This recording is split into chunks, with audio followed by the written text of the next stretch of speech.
হরে কৃষ্ণ। লীলা পুরুষোত্তম শ্রীকৃষ্ণ ত্রয়োদশ অধ্যায়।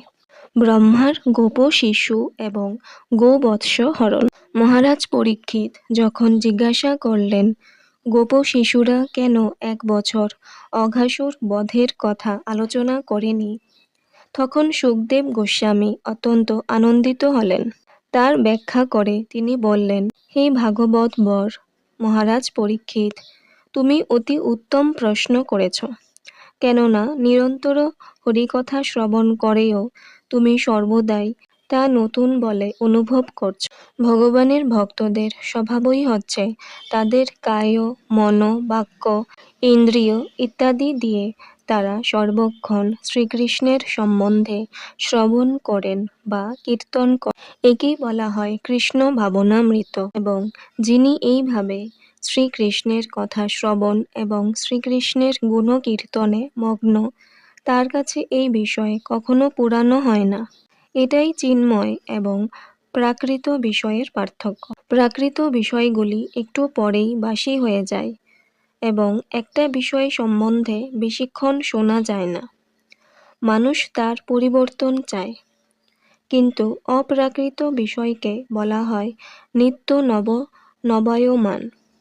অর্থাৎ ভগবান সম্বন্ধে যতই শ্রবণ বা কীর্তন করা হোক না কেন, আমরা কখনো তাতে ক্লান্ত হই না। তা সব সময় নতুনই থাকে এবং আরও বেশি করে শুনবার জন্য আমরা আগ্রহী হয়ে উঠি। গুরুদেবের কর্তব্য হচ্ছে ঐকান্তিকভাবে কৌতূহলী শিষ্যের কাছে সমস্ত গুহ্য বিষয় ব্যক্ত করা। তাই সুখদেব গোস্বামী পরীক্ষিত মহারাজকে বলতে শুরু করলেন, কেন অঘাসুর বধের 1 বছর পর্যন্ত সেই ঘটনা সম্বন্ধে কেউ কোনো আলোচনা করেনি। সুখদেব গোস্বামী মহারাজ পরীক্ষিতকে বললেন, এখন সেই গোপন রহস্য মনোযোগ দিয়ে শ্রবণ করো।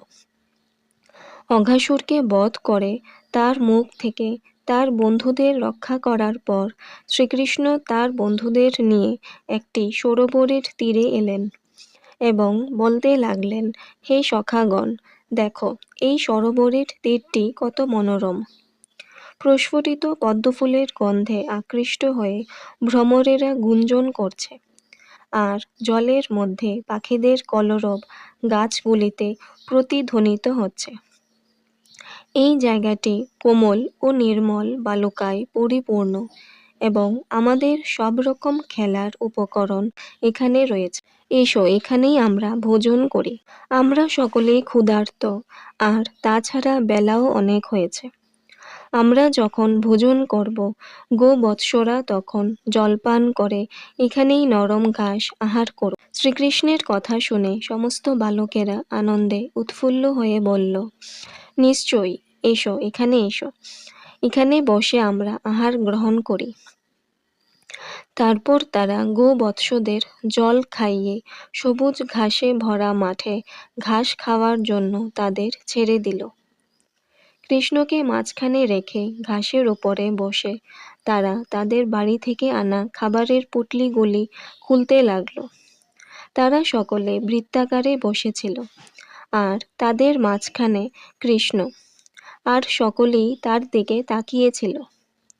তারা খেতে খেতে কৃষ্ণকে দর্শন করার অপূর্ব আনন্দ উপভোগ করতে লাগল। তাদের দেখতে ঠিক একটা পদ্মের মতো মনে হলো, যার কর্ণিকা হচ্ছেন কৃষ্ণ, আর তাকে ঘিরে বসে থাকা শিশুরা হচ্ছে তার পাগড়ি। বালকেরা ফুলের পাপড়ি এবং গাছের বাকলের উপর তাদের খাওয়ার পুঁটলি রেখে কৃষ্ণের সঙ্গে বনভোজন করতে শুরু করল। খেতে খেতে বিভিন্ন বালকেরা কৃষ্ণের সঙ্গে তাদের বিভিন্ন সম্পর্ক প্রকাশ করতে লাগল এবং একে অপরের সঙ্গে কৌতুকপূর্ণ আলোচনা করতে লাগল। এইভাবে যখন তার বন্ধুদের সঙ্গে কৃষ্ণ বনভোজন উপভোগ করছিলেন, তখন তার বাঁশিটা তার কোমরে গোজা ছিল। তার শিঙ্গা এবং লগর তার কোমরের বাদিকে গোজা ছিল। দই, ননি, অন্ন আর ফল দিয়ে তৈরি খাবারের একটা দলা তিনি তার বাঁ হাতের তালুতে ধরেছিলেন, যা তার পদ্ম সদৃশ আঙ্গুলগুলির মধ্য দিয়ে দেখা যাচ্ছিল। যে পরমেশ্বর ভগবান সমস্ত যজ্ঞের পরম ভোক্তা, তিনি হাসতে হাসতে উপহাস করতে করতে বৃন্দাবনে তার বন্ধুদের সঙ্গে এইভাবে বনভোজন করছিলেন। স্বর্গের দেবতারা তখন সেই দৃশ্য দেখছিলেন, আর সেই গোপ বালকেরা তখন পরমেশ্বর ভগবানের সান্নিধ্যে দিব্য আনন্দে মগ্ন ছিল। সেই সময় গোবৎসগুলি কাছেই গোচারণ ভূমিতে ঘাস খেতে খেতে নতুন ঘাসের হাতছানিতে ধীরে ধীরে গভীর অরণ্যে প্রবেশ করল, এবং তখন আর তাদের দেখা গেল না। শিশুরা যখন দেখল যে বাছুরগুলি কাছাকাছি কোথাও নেই, তখন তারা নিরাপত্তার কথা চিন্তা করে খুব ভয় পেয়ে গেল এবং চিৎকার করে বলে উঠল, কৃষ্ণ সমস্ত বিশ্বের ভয়স্বরূপ মৃত্যুও শ্রীকৃষ্ণকে ভয় পায়। কৃষ্ণ নাম উচ্চারণ করা মাত্রই শিশুদের সমস্ত ভয় দূর হয়ে গেল। তাদের প্রতি গভীর স্নেহের বশে তাদের খাওয়ায় বাধা না দিয়ে কৃষ্ণ তাদের বললেন, তোমরা খাও, আমি দেখছি গোবৎসগুলি কোথায় গেল। এইভাবে কৃষ্ণ তখন উঠে গিয়ে পাহাড়ের গুহায় এবং ঝোপে ঝাড়ে বাছুরদের খুঁজতে লাগলেন। তাদের খুঁজতে খুঁজতে তিনি বনের মধ্যেও গেলেন, কিন্তু কোথাও তাদের খুঁজে পেলেন না। ইতিমধ্যে অঘাসুর বধের পর স্বর্গের দেবতারা যখন অত্যন্ত বিস্ময়ান্বিত হয়ে সেই ঘটনা দর্শন করছিলেন, তখন বিষ্ণুর নাভিপদ্ম থেকে যার জন্ম হয়েছে সেই ব্রহ্মাও তা দেখতে এসেছিলেন। কৃষ্ণের মতো ছোট্ট একটি শিশুকে এরকম অদ্ভুত একটা কর্ম করতে দেখে তিনি অত্যন্ত আশ্চর্যান্বিত হয়েছিলেন। তিনি যদিও শুনেছিলেন যে এই ছোট্ট গোপ বালকটি হচ্ছেন পরমেশ্বর ভগবান, তবুও তার আরও অধিক মহিমামণ্ডিত লীলা দর্শন করার প্রয়াসী হয়ে তিনি সমস্ত গোবৎস এবং গোপ শিশুদের চুরি করে অন্য এক জায়গায় রেখেছিলেন। গোবৎসদের অনেক খোঁজা সত্ত্বেও কৃষ্ণ তাদের পেলেন না, এবং সরোবরের তীরে যেখানে বসে তার সখারা বনভোজন করছিল, সেখানে তার সখাদেরও দেখতে পেলেন না। তখন সর্বান্তর্যামী শিশু কৃষ্ণ বুঝতে পারলেন যে ব্রহ্মা তার গোপসখা এবং গোবৎসদের চুরি করে নিয়ে গেছে। তিনি তখন ভাবলেন, ব্রহ্মা সমস্ত বালকদের এবং গোবৎসদের চুরি করে নিয়ে গেছে। আমি এখন একা কিভাবে বৃন্দাবনে ফিরে যাব? মায়েরা অত্যন্ত দুঃখিত হবেন। তাই তার সখাদের মায়েদের পুত্র বিচ্ছেদের দুঃখ মোচন করার জন্য এবং ব্রহ্মার কাছে তার পরমেশ্বরত্ব প্রতিপন্ন করার জন্য তিনি নিজেকে গোপ শিশু এবং গোবৎস রূপে প্রকাশিত করলেন। বেদে বলা হয়েছে যে পরমেশ্বর ভগবান তার অচিন্ত শক্তির প্রভাবে নিজেকে অসংখ্যভাবে প্রকাশিত করেন। তাই তার পক্ষে সেই সমস্ত বালক এবং গোবৎসে প্রকাশিত হওয়া মোটেই কোনো কঠিন কাজ নয়। তিনি নিজেকে ঠিক সেই বালকদের মতো প্রকাশিত করলেন, যাদের রূপ এবং আকৃতি ছিল ভিন্ন এবং যাদের সাজসজ্জা, আচার আচরণ, কার্যকলাপ সবই ছিল ভিন্ন। পক্ষান্তরে বলা যায় যে স্বতন্ত্র জীবাত্মা হওয়ার ফলে প্রত্যেকেরই রুচি, কার্যকলাপ এবং আচরণ ভিন্ন, কিন্তু তবুও কৃষ্ণ সম্পূর্ণ ভিন্ন ভিন্ন বালক রূপে নিজেকে প্রকাশিত করলেন। তিনি গোবৎস রূপেও নিজেকে প্রকাশিত করলেন, যাদের সকলেরই আকার, ধর্ম, কার্যকলাপ ইত্যাদি ছিল ভিন্ন। তার পক্ষে এটা সম্ভব, কেননা সবকিছু তারই শক্তির প্রকাশ। বিষ্ণু পুরাণে বলা হয়েছে, পরস্য ব্রহ্মণ্য শক্তি, অর্থাৎ এই জগতে আমরা যা কিছু দেখি তা সেই জড় পদার্থই হোক বা সচেতন জীবই হোক, তা সবই ভগবানের শক্তিরই প্রকাশ। যেমন তাপ এবং আলোক হচ্ছে অগ্নির শক্তির প্রকাশ। এইভাবে নিজেকে গোপ শিশু এবং গোবৎস রূপে প্রকাশ করে তাদের দ্বারা পরিবৃত হয়ে কৃষ্ণ বৃন্দাবনে প্রবেশ করলেন। ব্রজবাসীদের কোনো ধারণাই ছিল না যে কি হয়েছে। বৃন্দাবনে পৌঁছে সমস্ত গোবৎসগুলি তাদের নিজের নিজের গোশালায় ফিরে গেল এবং বালকেরা তাদের নিজের নিজের গৃহে তাদের মায়ের কাছে ফিরে গেল। তাদের মায়েরা দূর থেকে বাঁশির শব্দ শুনতে পেয়েছিলেন, তাই তারা বাড়ি থেকে বেরিয়ে এসে তাদের আলিঙ্গন করলেন। মাতৃস্নেহে তাদের স্তন থেকে দুধ ক্ষরিত হতে লাগল এবং তারা তাদের শিশুদের তা পান করতে দিলেন। তাদের এই নিবেদন ঠিক তাদের পুত্রদের উদ্দেশ্যে ছিল না, তা হচ্ছিল পরমেশ্বর ভগবানের উদ্দেশ্য, যিনি নিজেকে সেই সমস্ত গোপ শিশুতে প্রকাশিত করেছিলেন। এইভাবে বৃন্দাবনের সমস্ত মায়েরা পরমেশ্বর ভগবানকে তাদের স্তন্যদান করার সুযোগ পেয়েছিলেন। শ্রীকৃষ্ণ কেবল মা যশোদাকেই তার স্তন্য দান করার সুযোগ দেননি, এখন তিনি সমস্ত মাতৃস্থানীয় গোপীদের সেই সুযোগ দিলেন। সমস্ত শিশুরা তাদের মায়ের সঙ্গে আগের মতোই আচরণ করতে লাগলো এবং তাদের মায়েরাও সন্ধ্যাবেলা শিশুরা যখন বাড়িতে ফিরে আসত তখন তাদের স্নান করাতেন, দাদুর সঙ্গে তিলক এঁকে দিতেন এবং নানা রকম অলঙ্কারে তাদের সাজাতেন। গাভীরা সারাদিন গোচারণ ভূমিতে বিচরণ করার পর সন্ধ্যাবেলা ফিরে এসে হাম্বা রবে তাদের বৎসদের আহ্বান করত। বৎসরাও তৎক্ষণাৎ তাদের মায়েদের কাছে ছুটে আসত, মায়ের স্নেহ ভরে তাদের শরীর চাটত। গোপী এবং গাভীরা তাদের পুত্র এবং বৎসদের প্রতি পূর্বের মতোই আচরণ করতেন, যদিও প্রকৃতপক্ষে তাদের পুত্র এবং বৎসরা সেখানে ছিল না। প্রকৃতপক্ষে তাদের পুত্রদের প্রতি গোপিকাদের স্নেহ এবং বৎসদের প্রতি গাভীদের স্নেহ যেন অকারণে বর্ধিত হল। স্বাভাবিকভাবেই তাদের স্নেহ বর্ধিত হল, যদিও সেই বালকগুলি এবং বৎসগুলি তাদের সন্তান ছিল না। কৃষ্ণের প্রতি বৃন্দাবনের গোপিকাদের এবং গাভীদের স্নেহ তাদের পুত্র এবং বৎসদের থেকেও অধিক ছিল, কিন্তু এই ঘটনার পরে তাদের সন্তানের প্রতি তারা কৃষ্ণেরই মতো সমান স্নেহ অনুভব করতে লাগলেন। 1 বছর ধরে কৃষ্ণ নিজেকে গোপ শিশু এবং গোবৎস রূপে প্রকাশ করে বনে ও ব্রজে ক্রীড়া করেছিলেন। ভগবদ্গীতায় বলা হয়েছে, পরমাত্মা রূপে শ্রীকৃষ্ণ সকলেরই হৃদয়ে বিরাজ করেন। তেমনই পরমাত্মা রূপে নিজেকে প্রকাশ না করে 1 বছর তিনি গোপ শিশু এবং গোবৎস রূপে নিজেকে প্রকাশ করেছিলেন। একদিন কৃষ্ণ যখন বলরামের সঙ্গে গোবৎসদের বনে চড়াচ্ছিলেন, তখন তারা দেখলেন যে গোবর্ধন পর্বতের উপর চারণ করতে করতে কয়েকটি গাভী পাহাড়ের অনতি দূরে নিচে বিচরণশীল বৎসদের দেখা মাত্রই তাদের দিকে দৌড়তে শুরু করল। তারা দ্রুত গতিতে লাফাতে লাফাতে পাহাড়ের উপর থেকে নেমে এলো। তাদের বৎসদের প্রতি গভীর বাৎসল্যের প্রভাবে তারা এত আত্মবিস্মৃত হয়েছিল যে তারা গোবর্ধন পর্বতের দুর্গম পথ দ্রুত গতিতে হেলায় অতিক্রম করে দুধে পরিপূর্ণ স্তন এবং পুচ্ছভাগ উন্নত করে তারা নেমে এলো।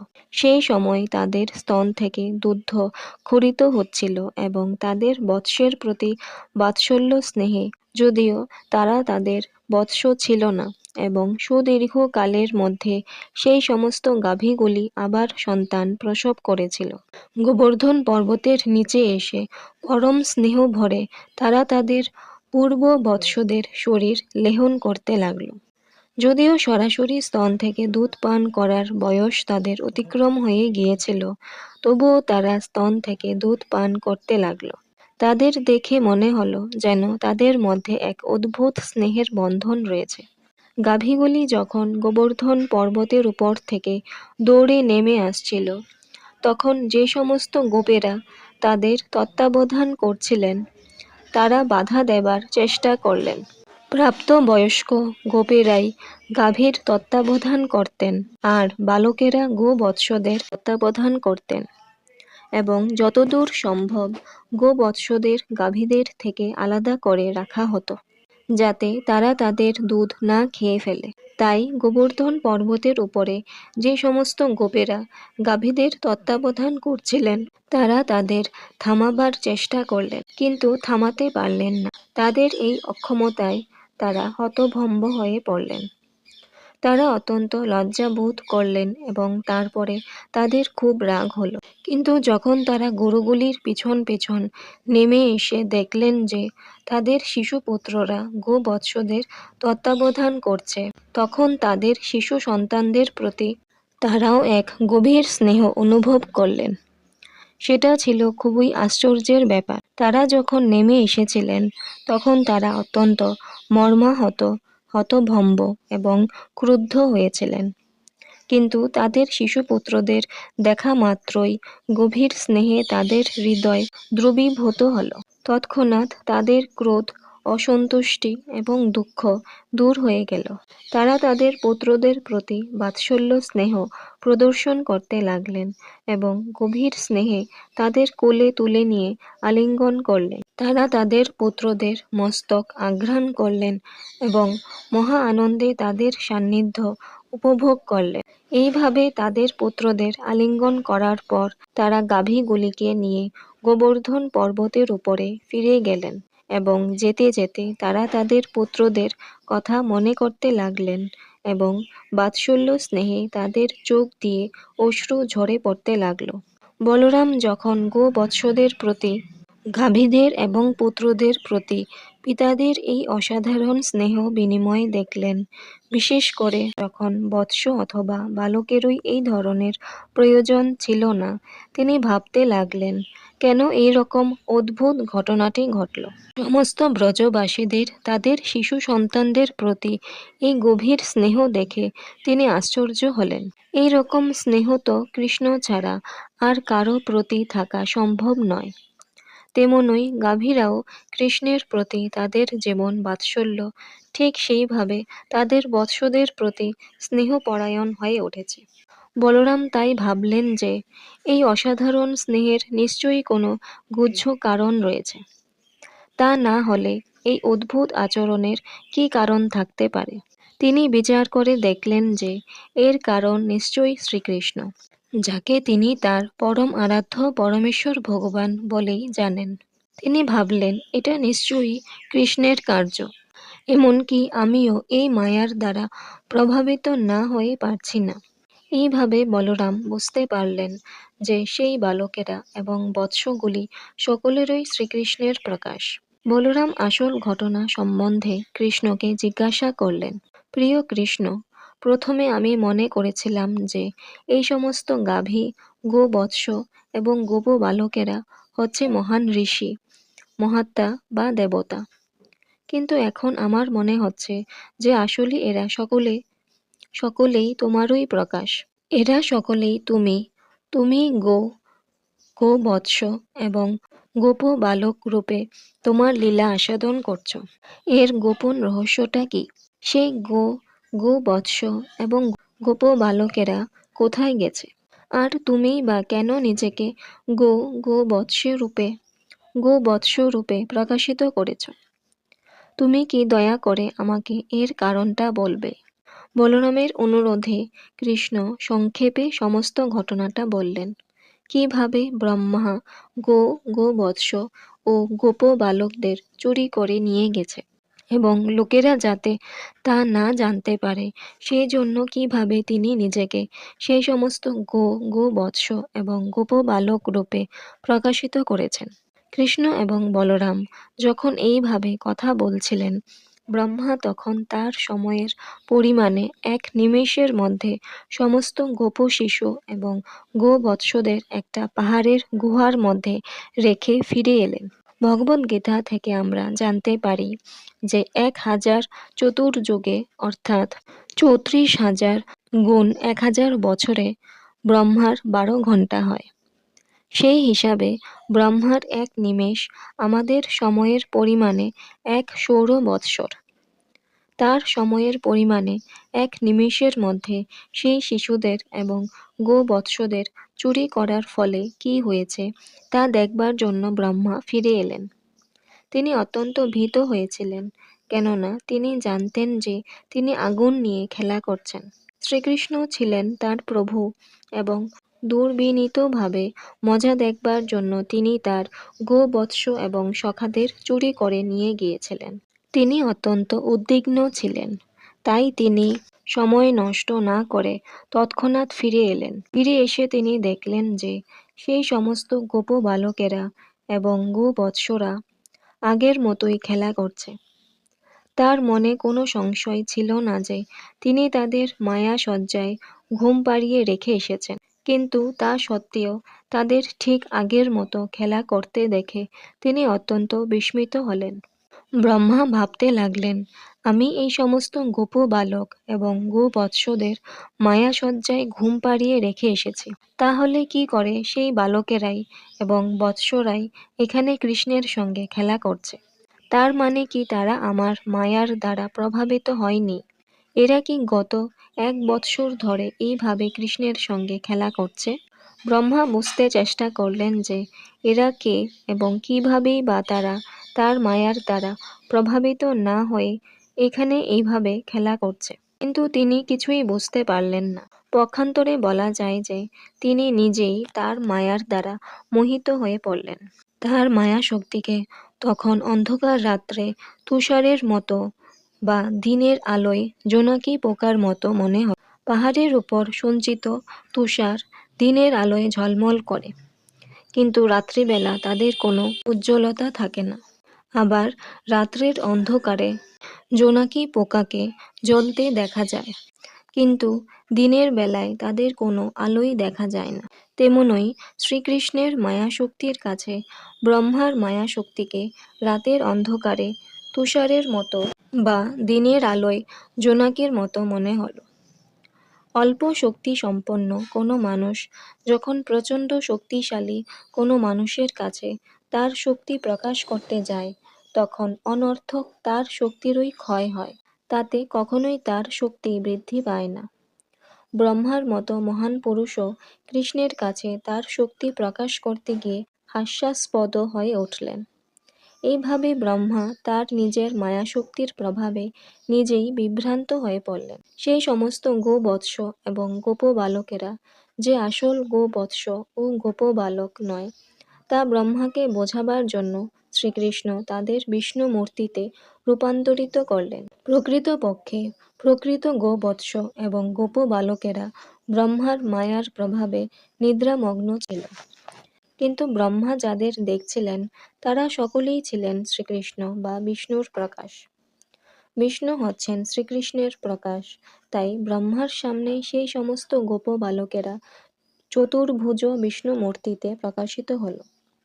সমস্ত বিষ্ণু মূর্তির অঙ্গকান্তি ছিল বর্ষার জলভরা মেঘের মতো নীল, এবং তাদের পরনে ছিল পীতবসন। তারা সকলেই ছিলেন চতুর্ভুজ এবং তাদের শঙ্খ, চক্র, গদা এবং পদ্ম শোভা পাচ্ছিল।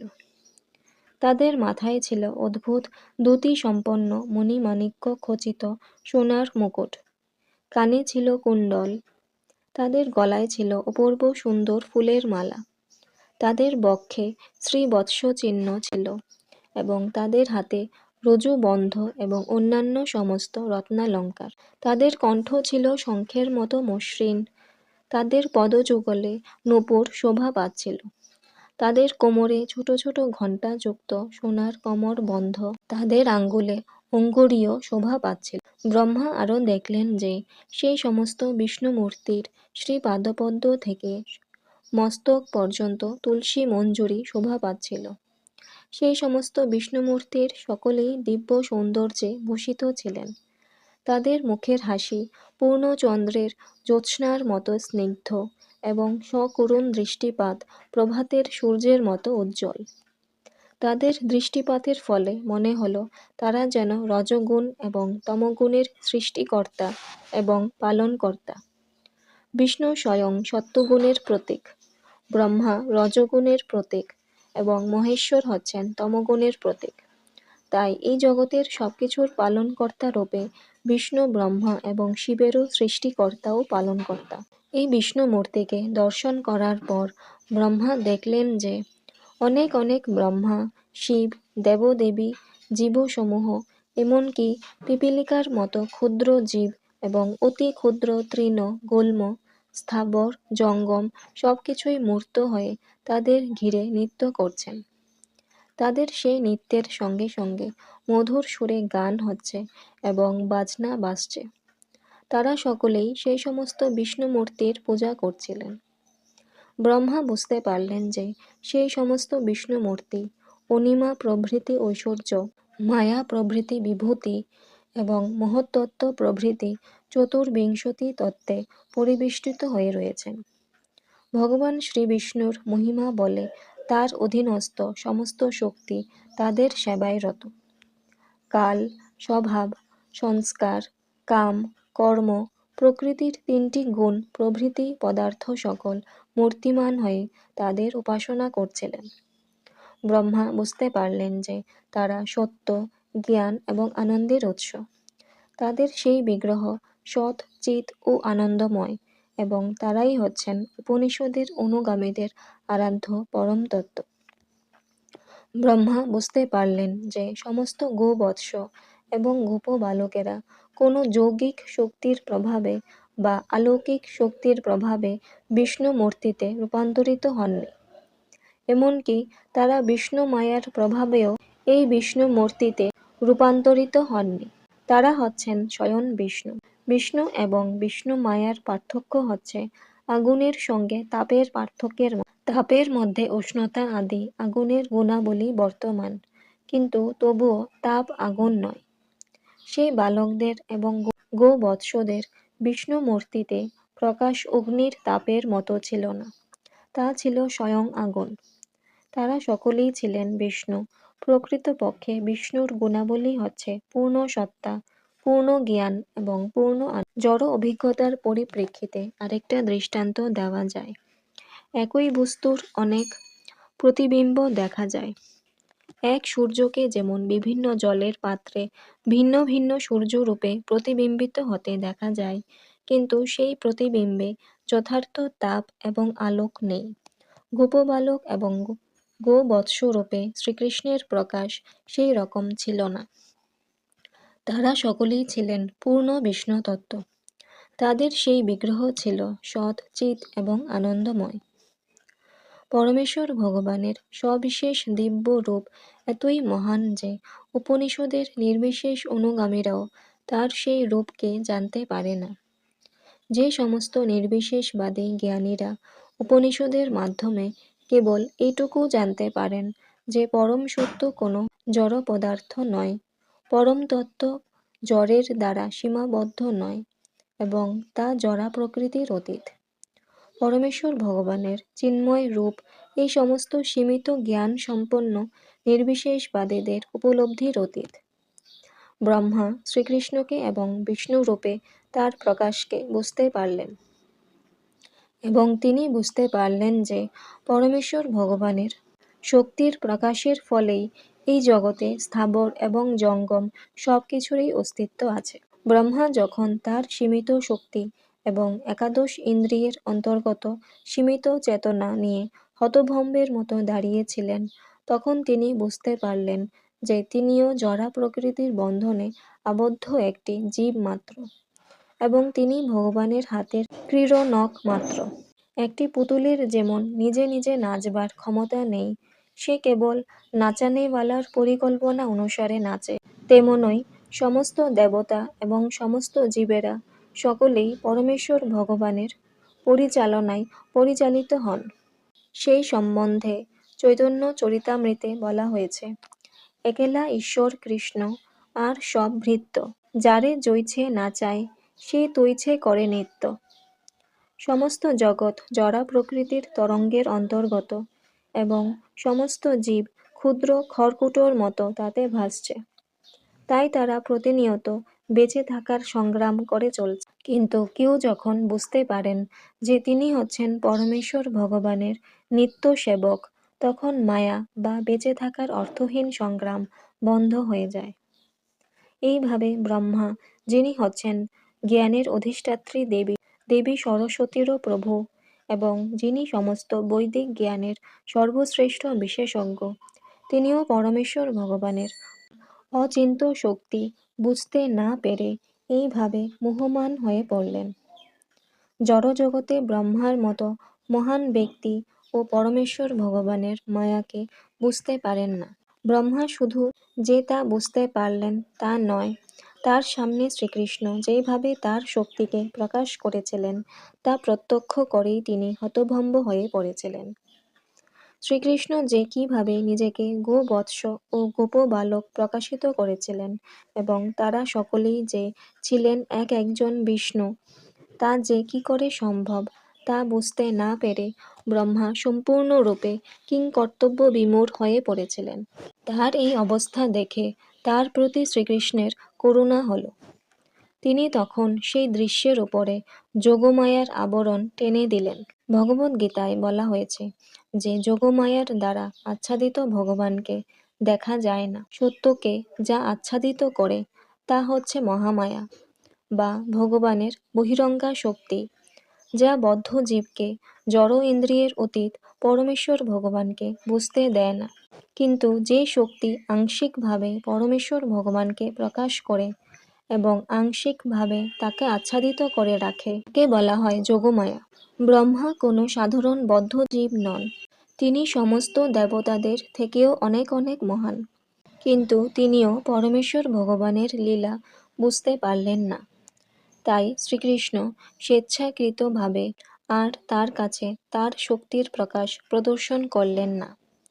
বদ্ধ জীব যে কেবল মোহিতই হয়ে পড়ে তা নয়, তারা ভগবানের অচিন্ত্য শক্তিকে বুঝতে পর্যন্ত পারে না। ভগবান যোগমায়ার আবরণ টেনে দিলেন যাতে ব্রহ্মা আর বিহ্বল হয়ে না পড়েন। ব্রহ্মা যখন একটু প্রকৃতিস্থ হলেন, তখন তার মনে হলো যেন তিনি মৃতপ্রায় অবস্থা থেকে পুনরুজ্জীবিত হলেন এবং অনেক কষ্টে তিনি তার চোখ খুললেন। তিনি তার সাধারণ দৃষ্টি দিয়ে ভগবানের নিত্য ধাম দর্শন করতে সক্ষম হলেন। চারুদিকে তাকিয়ে তিনি দেখলেন মানুষের জীবন ধারণের উপায় স্বরূপ বৃক্ষে পরিপূর্ণ, সর্ব ঋতুতে সুখদায়ক, অপূর্ব মাধুর্যমণ্ডিত বৃন্দাবন ধাম। তিনি দেখলেন যে সেখানে সমস্ত জীবই জড়া প্রকৃতির অতীত। বৃন্দাবনের বনে বাঘ, সিংহ প্রভৃতি হিংস্র জন্তুরাও হরিণ, মানুষ প্রভৃতি নিরীহ জীবের প্রতি বন্ধু ভাবাপন্ন হয়ে শান্তিতে বসবাস করছে। তিনি বুঝতে পারলেন যে যেহেতু সেই বৃন্দাবন ভগবানের নিত্য ধাম, তাই কাম, ক্রোধ, লোভ আদি ভাবের সেখানে কোনো স্থান নেই। ব্রহ্মা দেখলেন যে সেখানে পরমেশ্বর ভগবান শ্রীকৃষ্ণ একটি ছোট গোপ শিশু রূপে তার লীলাবিলাস করছেন। তিনি দেখলেন যে দই মাখা ভাতের দলা হাতে তিনি তার বন্ধুদের এবং বৎসদের খুঁজে বেড়াচ্ছেন। 1 বছর আগে তারা হারিয়ে যাওয়ার পরে ঠিক যেভাবে তিনি তাদের খুঁজে বেড়াচ্ছিলেন। ব্রহ্মা তখন তার হংসবাহন থেকে নেমে এসে ভগবানের সামনে একটি স্বর্ণদণ্ডের মতো ভূমিতে নিপতিত হলেন। এইভাবে প্রণাম করাকে বলা হয় দণ্ডবৎ, অর্থাৎ একটি দণ্ডের মতো পতিত হয়ে মাননীয় বৈষ্ণব বা ভগবানকে প্রণাম করা।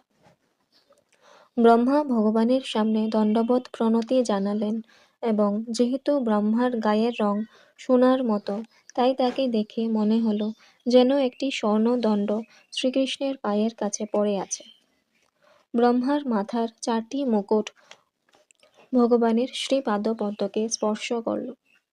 আনন্দের আতিশয্যে ব্রহ্মার চোখ দিয়ে অশ্রু ঝরে পড়তে লাগল এবং সেই অশ্রুধারায় তিনি শ্রীকৃষ্ণের পদযুগল ধৌত করলেন। তিনি বারবার ভগবানকে প্রণতি জানিয়ে তার অপূর্ব লীলাসমূহ স্মরণ করতে লাগলেন। বহুক্ষণ বহুবার দণ্ডবৎ প্রণতি করার পর ব্রহ্মা উঠে দাঁড়ালেন, হাত দিয়ে তার চোখের জল মুছলেন এবং অবনত মস্তকে শ্রীকৃষ্ণকে অবলোকন করে সবিনয়ে ও সাবধানে কৃতাঞ্জলি সহকারে কম্পিত কলেবরে গদগদ বাক্যে তার স্তুতি করতে লাগলেন। ইতি লীলা পুরুষোত্তম শ্রীকৃষ্ণ গ্রন্থের ব্রহ্মার গোপ শিশু এবং গোবৎস হরণ নামক 13 অধ্যায়ের ভক্তি বেদান্ত তাৎপর্য সমাপ্ত হল।